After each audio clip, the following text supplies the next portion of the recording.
There's also been a video out there with, I think, Jordan Peterson, where you had brought up atrazine in the water, chemicals that are, there's been studies on frogs where in these studies the frogs had been shown to be sterile or to, their gender was morphing. And in that interview, you said that if this is happening in frogs, then it's happening to our kids. Yeah, well, I didn't actually say that. I would never go that far. I think there's first of all, the study that I was referring to is a study by a researcher at, I think he's UC Berkeley. His name's Tyler Hayes. And he took African frogs, about 70 frogs, and put them in a aquarium with water that had levels of atrazine that were below the EPA maximum contaminant levels. So they were levels that are considered safe by EPA in drinking water. And there's atrazine now in about 63% of the drinking water supplies in our country.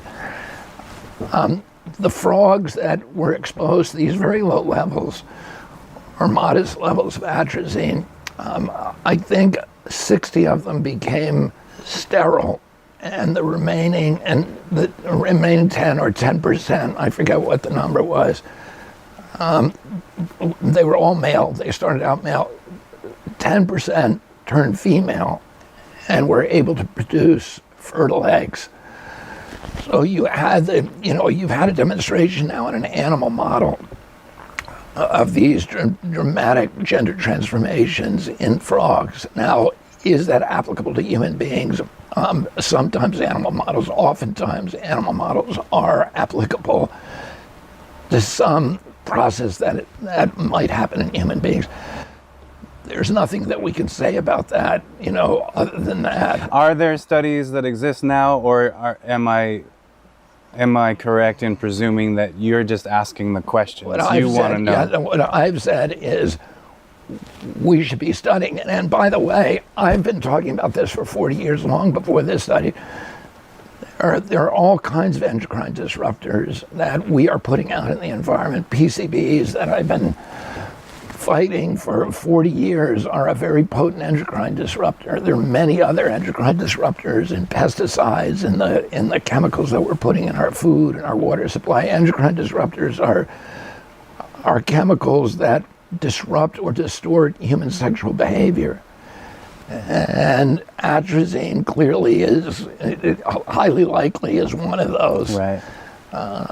And we ought to be studying it. We ought to be studying all of them, and we ought to be studying the impact. We're seeing impacts in human sexual development. We're seeing these tremendous drops in fertility. We're seeing early puberty now, dramatically early puberty, and particularly in girls. And we ought to understand what we're doing to our children because of this toxic soup that our kids are now swimming around in.